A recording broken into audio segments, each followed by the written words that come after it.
Assalamualaikum warahmatullahi wabarakatuh.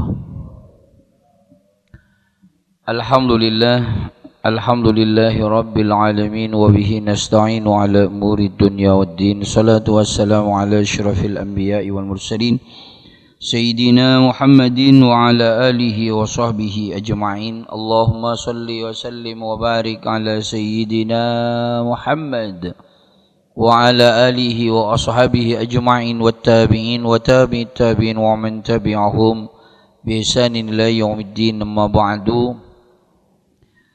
Bapak, saudara-saudara, keluarga besar dari Boswa, kesemuanya sangat saya hormati, pimpinan beserta segenap jajarannya yang saya hormati, takmir Masjid Kambriah, Hajjah Kambriah yang sangat saya hormati. Alhamdulillah, pada sore hari ini kembali Allah mengumpulkan kita di rumahnya, yaitu Masjid Hajjah Kambriah Mahmud, dalam keadaan sehat walafiat, di dalam rangka kajian sore setelah kita awali dengan sholat asar berjamaah. Mudah-mudahan perjumpaan kita pada sore hari ini dicatat sebagai amal ibadah yang diterima oleh Allah Subhanahu wa taala, yang bisa menyelamatkan kita kelak dari siksanya Allah Subhanahu wa taala. Amin ya rabbal alamin. Salawat dan salam mudah-mudahan senantiasa tetap tercurah limpahkan keharibaan junjungan kita Nabi besar, Nabi agung, Nabi Muhammad sallallahu alaihi wa alihi wasahbihi wasallam. Para jamaah yang berbahagia, dalam kesempatan sore hari ini saya diberi tema untuk menyampaikan bab menjaga 5 sebelum 5. Ini kan masyhur ya, menjaga 5 sebelum 5 datang. Apa yang pertama, ini kisahnya ada seorang lelaki yang Nabi menasihati seorang lelaki, ya, pemuda lelaki dinasihati sama Nabi. Hadis ini ada 2 jalur, ada yang dari Ibnu Abbas, ada yang dari Amru bin Maimun. Jalur hadisnya ini. Tapi sahih hadisnya. Apa kata Nabi sallallahu alaihi wasallam? Igtanim khomsan qabla khomsin. Jaga 5 perkara sebelum 5 perkara datang. Ini yang dinyanyikan oleh Romai Rama ya. Nasihat, Masya Allah. Ternyata itu kayaknya karena hanya berupa lagu, kayaknya nasihatnya kalah sama lagunya. Asiknya di lagunya ya. Isinya kadang tidak begitu menggigit, karena ya lagunya yang enak emang. Gitu ya. Padahal nasihatnya ini luar biasa ya, penting sekali. Yang pertama, syababaka qabla haramik. Yang pertama yaitu jaga mudamu sebelum tua. Ini para jamaah, jaga di waktu muda. Makanya besok di waktu muda ditanya, di antara ada 4 macam pertanyaan yang langsung dari Allah, di antaranya salah satu ditanya ketika mudanya. Wan syababaka. Ini ketika usia mudamu, fima ablah, dikemanakan mudamu, katanya Allah. Makanya ketika muda ini mulai usia 25 ini, 20 lah. 20 ini muda sampai 40 ini muda. 40 ke atas ini tua sudah. Makanya Al-Habib Abdullah Muhammad Al-Haddad memperingatkan ketika dimasuk 40. Man balagal arba'ina walam yaghlib khairuhu syarruhu falyatajahhas ilan nar. Siapa orang yang usianya sudah nyampe 40 tapi tidak berubah kelakuannya, masih tetap bermaksiat, masih tidak sholat, masih tidak mau ke masjid, masih tidak rukun sama keluarga, masih tidak rukun sama tetangga, padahal usianya sudah 40. Ini ukuran terbawah ini 40 nih. Apalagi 40 ke atas. Kalau ada orang seperti itu di usia 40, tidak ada keinginan untuk merubah, tidak ada keinginan untuk bertaubat kepada Allah, falyatajahhasilan nar. Suruh siap-siap sudah. Orang itu positif sudah. Bukan Omikron apa? Omikron. Luput sudah, ya. Sudah positif ini. Suruh siap-siap masuk nerakanya Allah Subhanahu wa taala.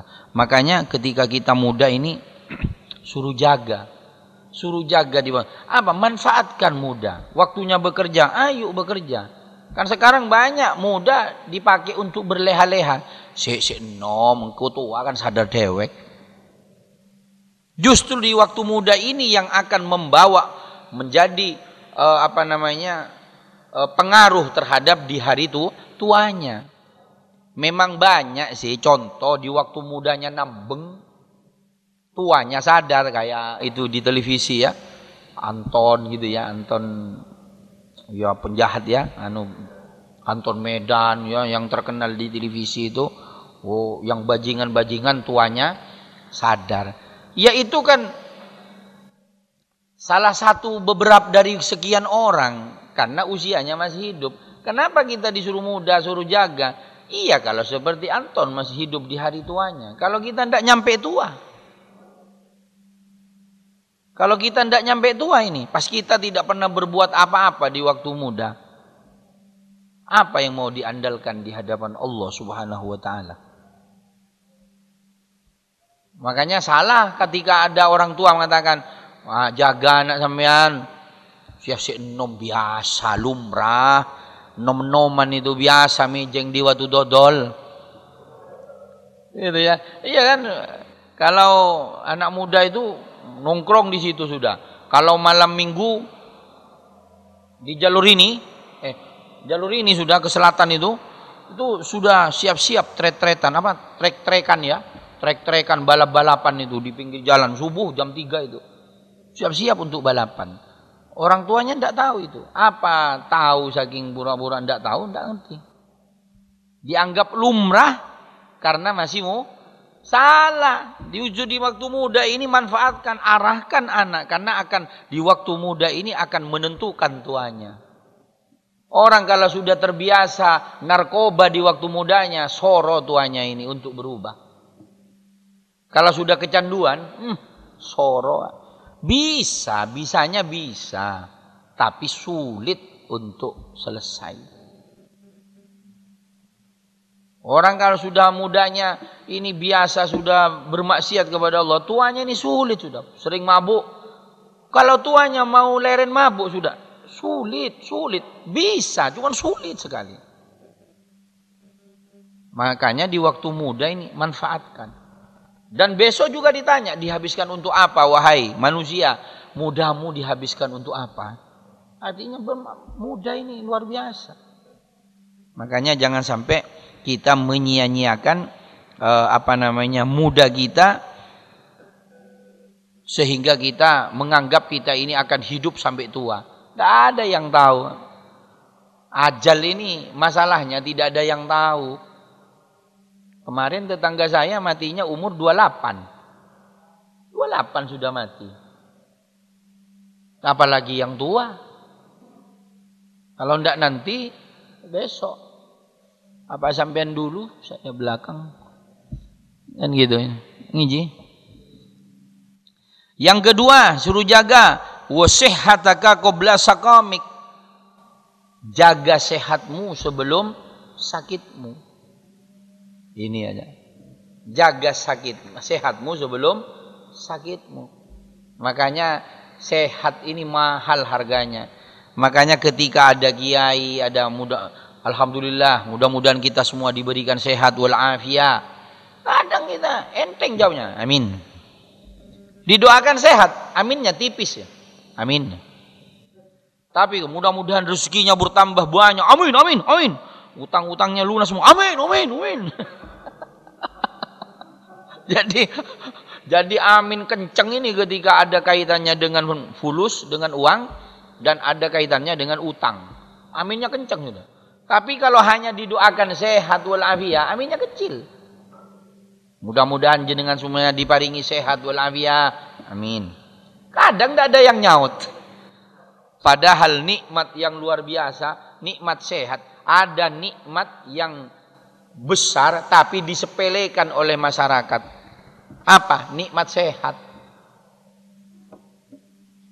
Orang kalau belum pernah sakit tidak kira tahu harganya mahalnya sehat. Coba sakit sepisan. Atau begini, sampean dikasih uang 500 juta hari ini atau 1 M wes. Tapi besok sakit sampean. Stroke. Ayo, pilih. Sampean dapat uang 1 M. Besok stroke. Ayo, siapa yang mau ngacung? Jadi pertanyaannya, yang mau ngasih 1 M itu siapa? Ini contoh. Ini contoh. Kadang orang kan hanya nikmat ini disangka cuman uang ya. Padahal sehat ini. Sehat ini Masya Allah. Cuman orang ini di dalam mensyukuri sehat ini justru banyak yang salah. Sehatnya dipakai olahraga kuat ya.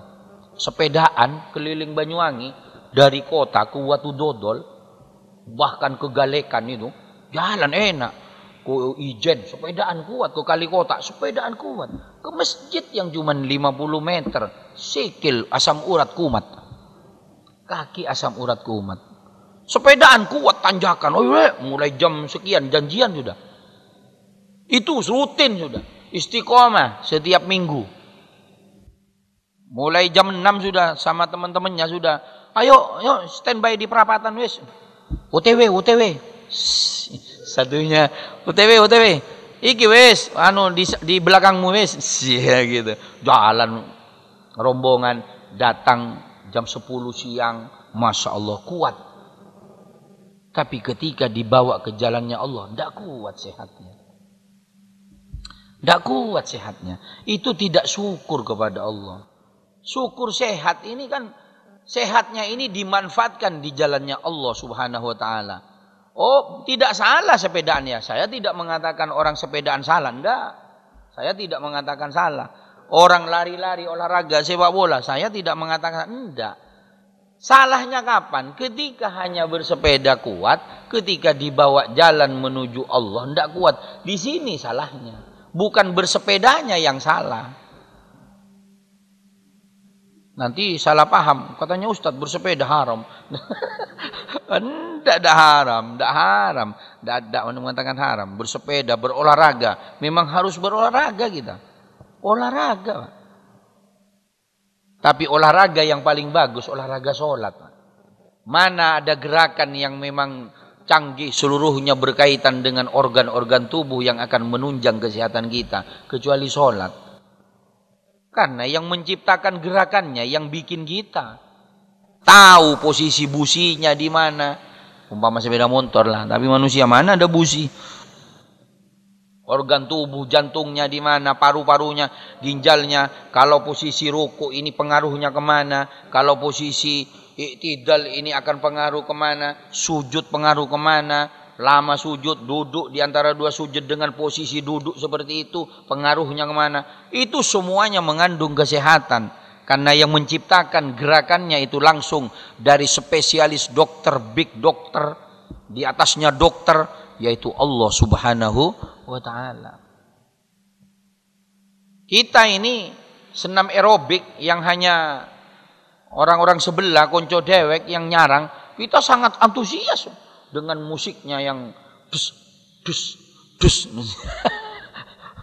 Semua daftar sampai di pinggir jalan olahraga. Ya semangat, wong apa instrukturnya ya? Instrukturnya wongkul. Wongkul, kenceng lagi. Nah, ada, bukan orkesnya yang dilihat matanya ke situ. Pasti begitu sudah. Nah, ini. Tapi sholat ini, makanya para sahabat olahraganya sholat. Sayyidina Ali 1000 rakaat setiap malam. 1000 rakaat. Apa kira-kira ndak keringetan kira-kira? Kita sholat mau keringetan gimana? Wong tahajud 2 rakaat. Sudah gitu ngepot lagi. Set, mari wes. Suruh olahraga bagaimana kita ini dengan sholat? Dak olahraga dak. Tapi kalau coba sholat, zikir ini bisa bikin keringetan. Coba sampean kalau ndak percaya, zikir la ilaha illallah. Matikan kipasnya semuanya, duduk. Makanya saya sangat bertanya-tanya ya, orang Islam ikut senam apa itu? Yoga. Yoga yang begini itu ada ya? Ada ya, cuman saya tidak tahu persisnya. Yang sifatnya melatih pernafasan dan konsentrasi. Kok kita kelari ke yoga? Kita Islam punya sendiri. Coba zikir, itu apa bukan yoga?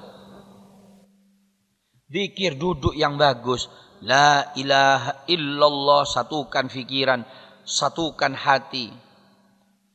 Lisan menyuarakan la ilaha illallah, pikiran nyambung dengan kalimat la ilaha, hati juga ikut zikir la ilaha illallah. Tak kira kroso keringetan, Mak. Silahkan coba kalau ndak buktikan. Yang dingin sudah lokasinya. Keringetan sampean. Sungguhan ini. Itu yoga.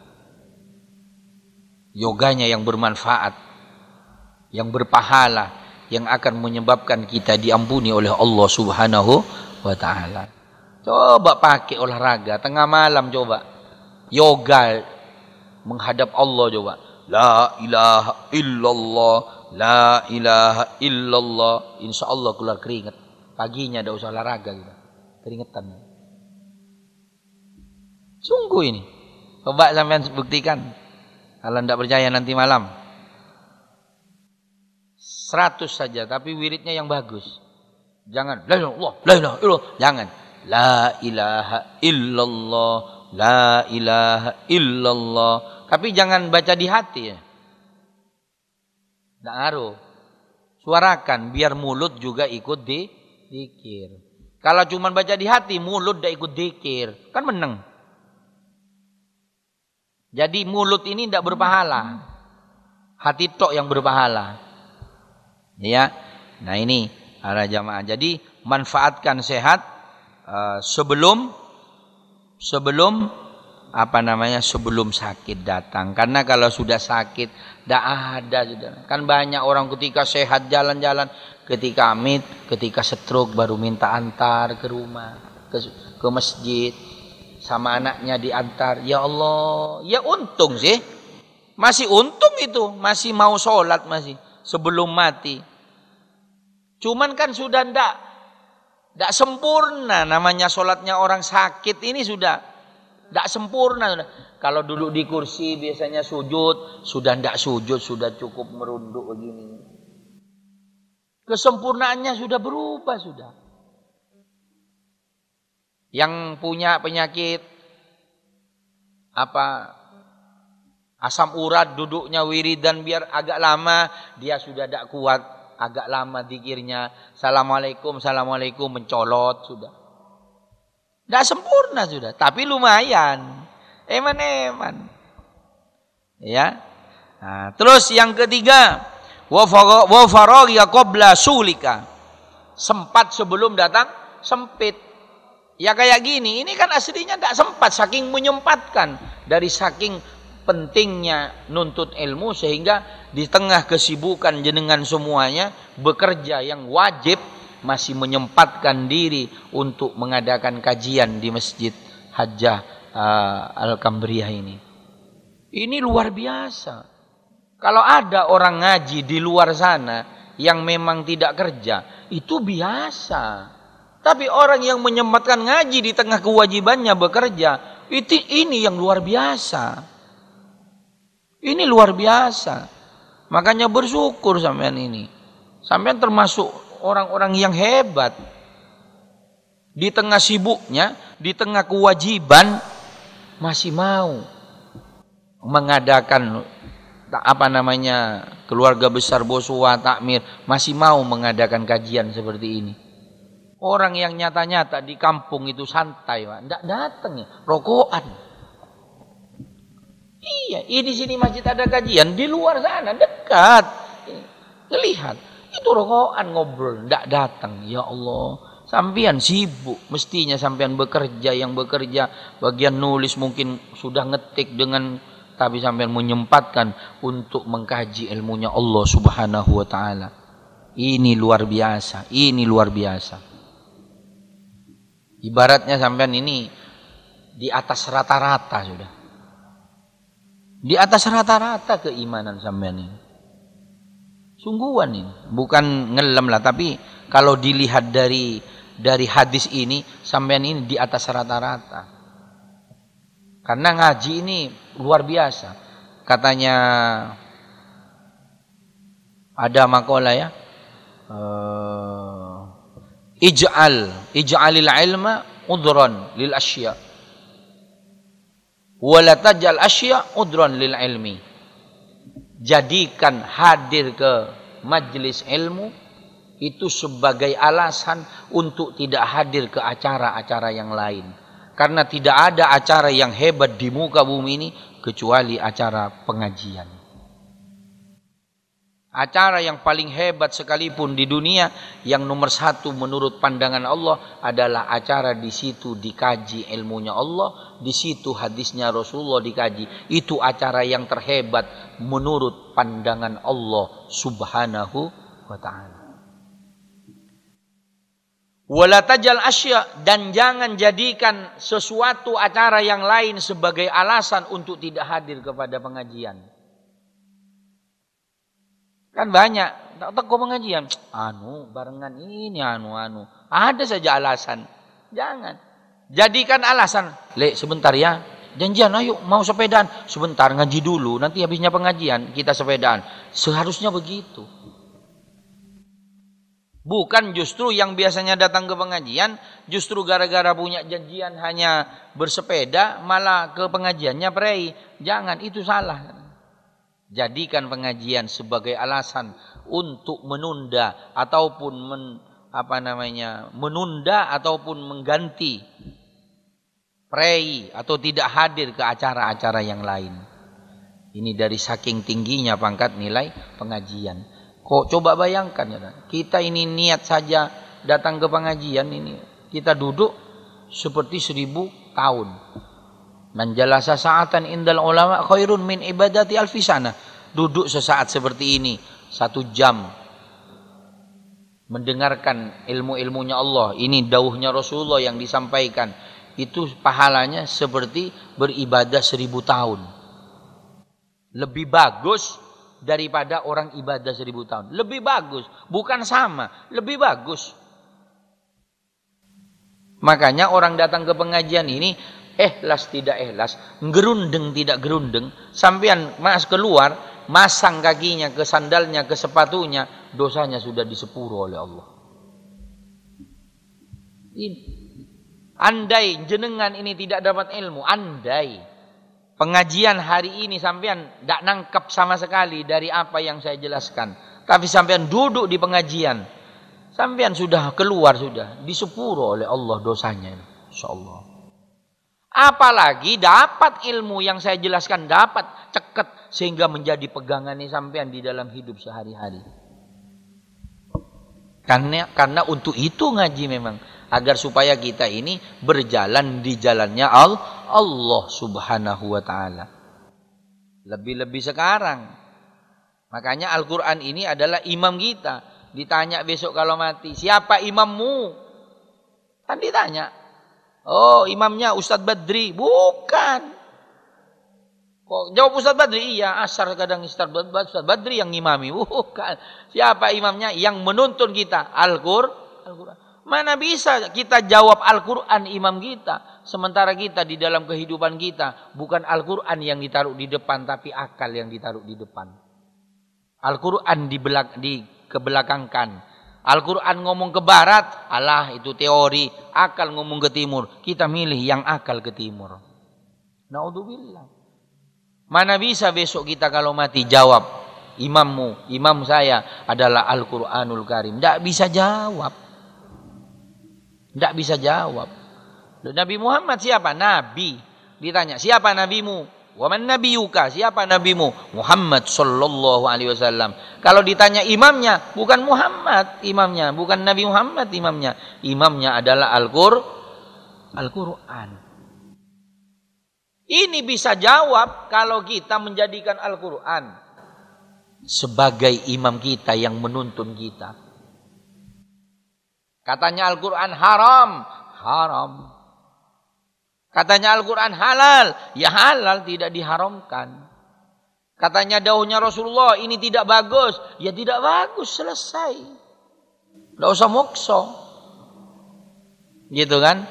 Nah, cuma masalahnya kan kadang sekarang kan makin akal. Ini Masya Allah luar biasa sekarang ya. Sekarang tantangan Islam ini luar biasa berat ya.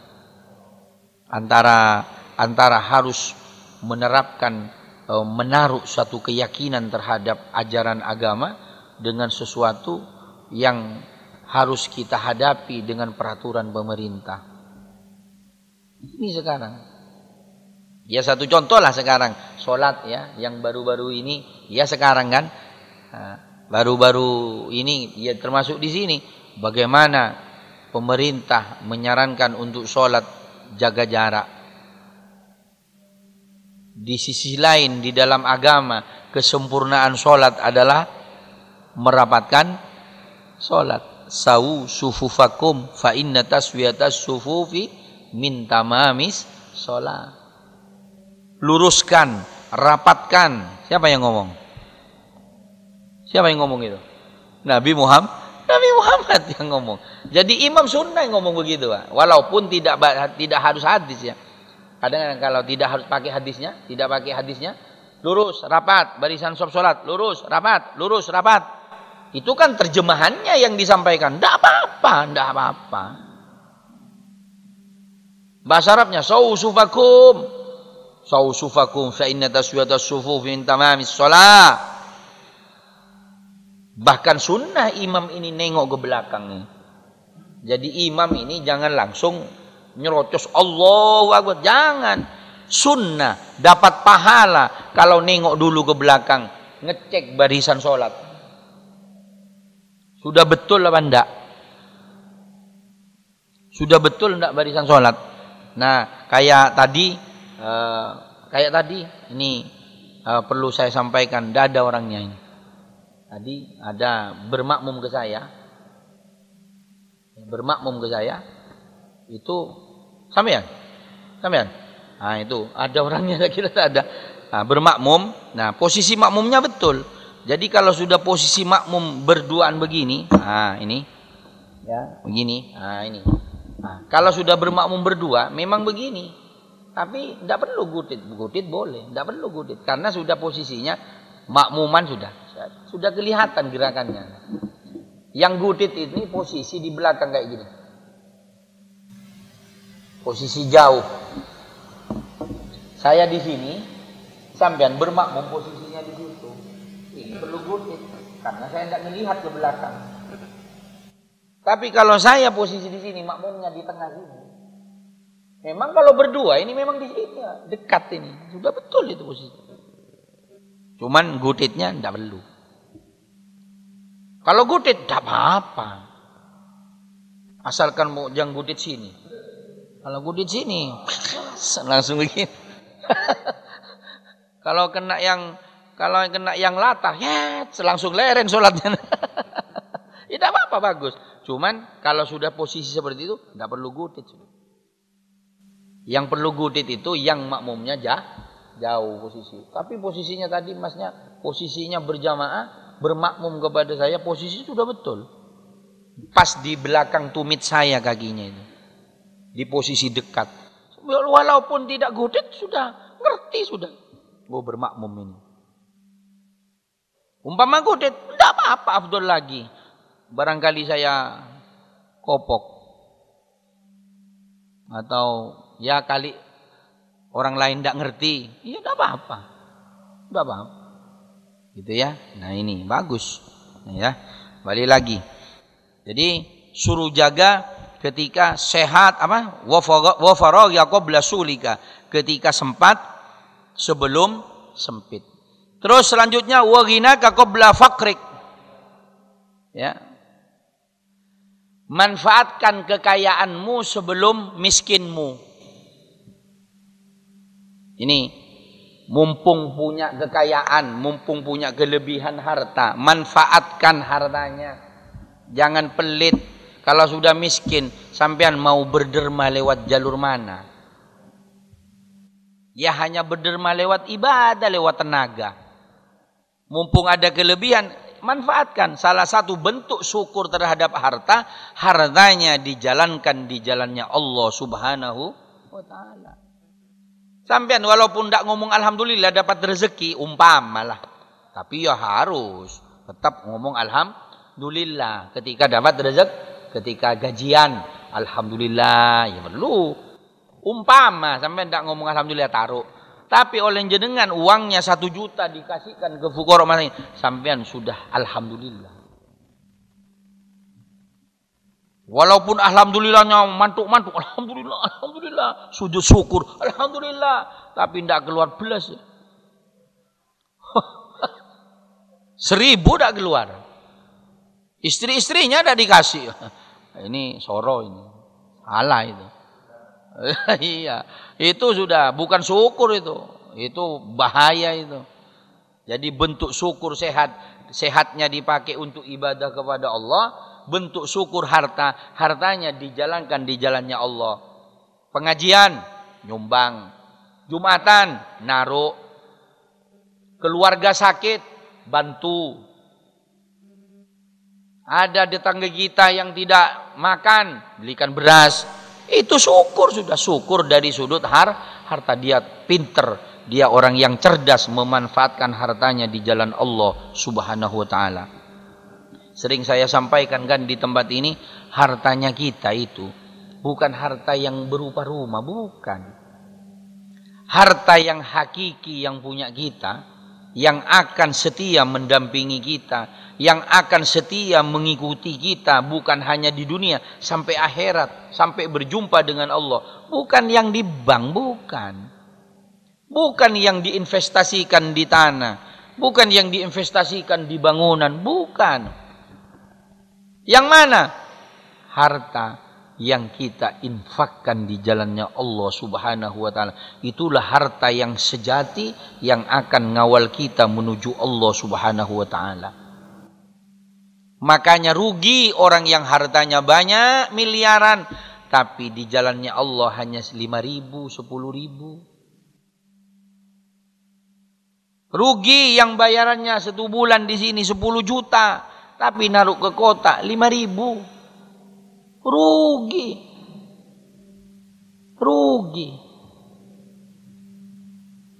Taruh sudah. Tidak kira miskin kalau harta di jalannya Allah. Diganti sama Allah Subhanahu wa ta'ala. Anak kita, anak saya maksudnya untuk anak-anak. Anak-anak ada rezekinya juga. Anak-anak ada rezekinya juga. Yang penting anak-anak ini sekolahkan, mondokkan, itu biayai. Sudah itu warisan kita sudah yang hebat. Warisan berupa rumah, warisan berupa tanah. Aduh, kadang membawa petaka. Masih kurang tak contoh yang ada di sekitar kita. Berapa juta manusia yang sampai hari ini kakaknya bermusuhan dengan adik kandungnya. Sepupunya dengan saudara satunya tukaran dengan pamannya, dengan iparnya. Gara-gara apa? Gara-gara rebutan warisan peninggalannya orang tuanya. Ya Allah, naudzubillah. Sudah tidak dikirimi doa, dikirimi dosa lagi. Allah ya karim. Apa pas mau yang kita tunggu di kuburan besok apa kalau sudah seperti itu? Ayo, iya kan? Ayo renungkan ini. Kalau kita ini sudah anak-anak tidak mendoakan kita. Anak-anak bodoh, tidak bisa ngaji. Harta banyak. Anak-anak tukaran gara-gara harta kita. Terus yang kita tunggu di kuburan ini apa sudah? Tidak ada sudah yang ditunggu. Karena kita yang ditunggu di kuburan ini hanyalah doa anak kita yang ingat kepada kita.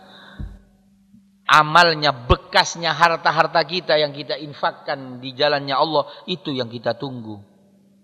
Loh, kalau harta kita di dunia tidak pernah nyumbang apa-apa, yang mau kita tunggu apa?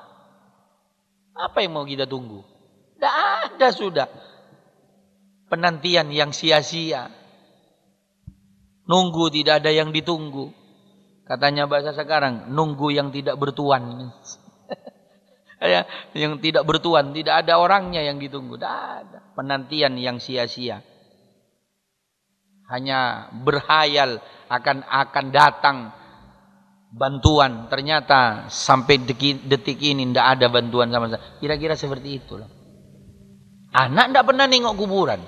Ditunggu doanya, tidak pernah kirim Fatihah. Tidak pernah sedekah. Dari sudut hartanya, waktu hidup tidak pernah nyumbang. Tidak ada jariah sama sekali. Apanya yang mau ditunggu? Makanya mumpung sampean punya penghasilan, awas jangan sampai keluarkan, sedekahkan. Jangan wayanya sampean ini takdir kaya. Insya Allah kaya. Tapi kalau yang pasti sering nolong orang, walaupun pas-pasan, akan diganti oleh Allah Subhanahu wa ta'ala.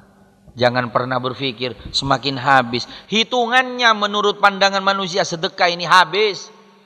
Punya gaji 5 juta, nyumbang 2 juta. Katanya akalnya manusia berkurang ini tinggal 2-3 juta. Tapi menurut hitungannya Allah ini akan bertambah dari 5 juta. Berlipat-lipat ini akan ditambah, diganti oleh Allah. Dari pintu yang tak pernah sangka-sangka. Mungkin jabatannya akan dinaikkan. Mungkin istrinya akan dapat ini. Tidak ada yang tahu sudah. Itu gantinya kita menginfakkan harta kita di jalan Allah Subhanahu wa ta'ala. Yang terakhir, wahayataka qabla mautik. Jaga hidupmu sebelum matimu. Mumpung hidup ini. Dikasih umur. An umrihi fi ma'afnah, katanya Allah besok. Manusia, aku kasih umur engkau habiskan untuk apa manusia? Aku kasih umur 60 tahun, aku kasih umur 70 tahun, saya kasih umur 80 tahun, engkau habiskan untuk apa manusia? Kita makanya berdoa jangan hanya minta panjang umur. Ya Allah, panjangkan umur saya dan kuatkan ibadah ya Allah. Ditambahi doanya, plus kuatkan ibadah. Jangan hanya minta panjang umur saja. Panjang umur akhirnya umurnya 100 tapi numpuk dosa. Tidak sholat. Tidak Jumatan. Ramadan tidak puasa. Mestinya di neraka besok 1 bulan. Gara-gara umurnya di atas 100 bisa-bisa 5 tahun. Besok kita di neraka kan bervariasi. Ya kalau sampean kira-kira tahunan lah. Kalau saya ya hitungan hari lah. Sehari. Lah kenapa kata saya yang pegang mic saya ya? Perkara besok ya Allah. Ini sekarang saya ngomong sekarang. Ya potongan-potongan kayak saya ini mungkin sehari lah. Dosanya sedikit. Kata saya tapi. Ya. Ada yang besok sehari, ada yang 1 minggu, ada yang sebulan, ada yang setahun, ada yang 10 tahun. Tapi ya cuma setahun, Ustaz, enteng, jangan enteng-enteng. Seharinya di akhirat seperti 1000 tahun di dunia. Lengek kok. Umpama saya di surga sudah duduk-duduk ya. Sampean baru Mas Aziz baru datang. Mas Aziz? Iya, Ustaz. Kira-kira remek dulu saya di neraka ini. Ya kira begitulah. Jadi tahunan ya disiksa di neraka, habis rambut hancur dah. Saya sudah duduk-duduk di surga sudah. Kira-kira begitu. Ya mudah-mudahan surga semua. Nggak, makanya saya sampean pasti surga semua ya. Orang yang pakai la ilaha illallah pasti surga besok memang. Pasti. Sudah tenang surga. Allah ini Maha Rahman dan Rahim. pasti surga sudah. Positif surga. Kalau tidak percaya mati duluan wis. Kalau ingin nyoba ngetes. Ya pasti surga. Cuman masalahnya kita ini mampir dulu. Mampirnya ini yang berat ini. Ya ada yang sehari, ada yang sebulan. Ada yang setahun, dan 2 tahun itu mampirnya. Makanya mumpung hidup kita, manfaatkan. Jangan dibuat leye-leye. Tidak ada orang mulia itu dengan leye-leye. Tidak ada. Orang-orang soleh yang kita mintakan di dalam Fatihah kita. Ihdinas siratal ladzina an'amta alaihim. Ya Allah, berikan saya petunjuk jalan. Ya Allah, seperti jalannya orang-orang yang telah Engkau beri nikmat. Orang-orang soleh. Siapa mereka? Yang hidupnya, umurnya hanya dipakai ibadah kepada Allah. Umurnya diberikan kekuatan oleh Allah untuk mengabdi kepada Allah subhanahu wa ta'ala. Kita minta juga dalam Fatihah kita, jadikan saya seperti mereka ya Allah. Yang sukses umurnya, hidupnya beribadah kepadamu. Jadikan seperti mereka ya Allah. Mereka mulia, dijadikan contoh oleh kita setiap doa kita karena mereka tidak diam, tidak santai hidup. Hidup ini bukan untuk santai. Santai kalau sudah mati. Di situ tempat menikmati hasil kerja keras kita di dunia. Ketika mati sudah tidak ada sholat. Ketika mati sudah tidak perlu puasa. Jadi artinya orang kalau tidak mau sholat ada 2 caranya. Apa? Jadi orang gila atau mati. Makanya sampean kalau mau leren sholat, jadi 2 macam ini. Pilih sudah, mau gila, mau mati. Selama kita hidup harus sholat. Tidak ada santai, tidak ada. Puasa, dikit-dikit puasa, dikit-dikit puasa, sholat, dikit-dikit sholat. Baru duduk sholat. Kapan istirahatnya? Memang di dunia tidak ada istirahat sebenarnya. Cuman kita manusia yang malas ini menganggap hidup ini nikmati, hidup sekali. Ya tidak salah, omongan itu tidak salah. Tapi ketika menikmatinya dengan cara yang berdosa, di situ salahnya. Tapi menikmati hidup dengan ibadah, menempatkan ibadah di dalam kehidupan kita, karena hanya dengan ibadah akan menenteramkan kita. Alladzina amanu wa tatma'innu qulubuhum bidzikrillah, ala bidzikrillahi tatma'innul qulub. Hanya dengan beribadah kepada Allah, mengingat Allah, hati ini akan tentrem, akan bahagia, akan senang. Dan hanya dengan ibadah mengingat Allah, pikiran hati kita akan tenang. Coba sampean habis sholat. Habis sholat, kalau sholatnya benar lah ya. Sholatnya khusyuk. Habis sholat, assalamualaikum. Tenang pikiran. Sungguhan ini.